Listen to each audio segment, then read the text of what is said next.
मैले अब त बजाइहाल के ब्यान्ड बाजा May there be our future and each moment full of joy and laughter. भने नि मैले मेरो काजी लजाउँछ भनेर Bye. लप्टन जर्नेल कर्नेल डाक्टरका छोरीहरू बिहाका लागि आएका छन् ल भन यिनीहरू मध्ये तेरो कोसँग पट्टा बाँध्यो मसँग हजुर सबैजना एकदम राम्रो हुनुहुन्छ तर मेरो तर्फबाट तपाईँ सबैजनालाई सरी काजी बिहे भनेको ढिला गर्नु हुँदैन के लाउरेलाई ज्वाइँ बनाउन सबैजना तछाड मछाड गर्दैछन् अहिले तेरो कारणले सबैजना मेरो पछि लागेछन्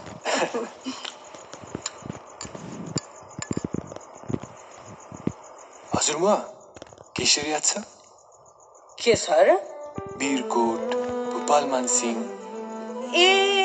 भोपाल मानसिंहकी छोरी अनि आज अचानक कसरी याद आयो तँलाई यो भन्दा पहिला त याद आएको थिएन यो भन्दा अगाडि तपाईले बिहेको कुरा पनि त गर्नु भएको थिएन बिहाको कुराले याद आयो बच्चा हुँदाखेरि लौरे बनेर आउँछु भनेर उसलाई प्रमिस गरेको थिए तर बच्चा बेलाको कुरा त त्यस्तै त्यस्तै त होला नि हैन मुआ यदि बच्चा बेलाको बचपन थियो भने तैँले आज यसरी सरी भन्ने थिइनस्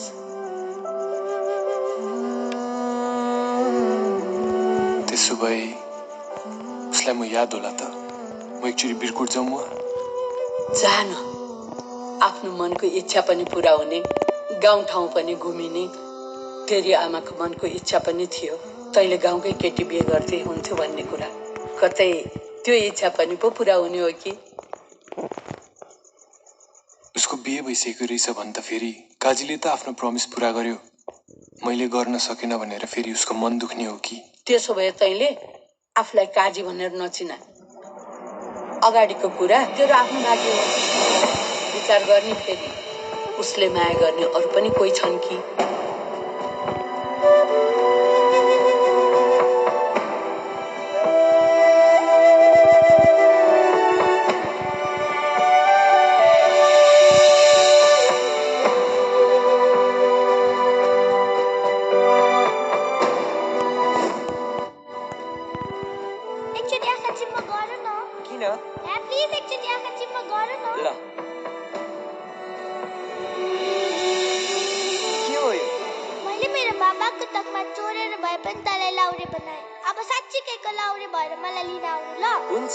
म चाहिँ तेरो लागि लाउरे भन्ने अनि त चाहिँ मेरो लागि के भन्छस् नि लाउरे नि अबदेखि मलाई लाउरे नि भनेर बोलाऊ ल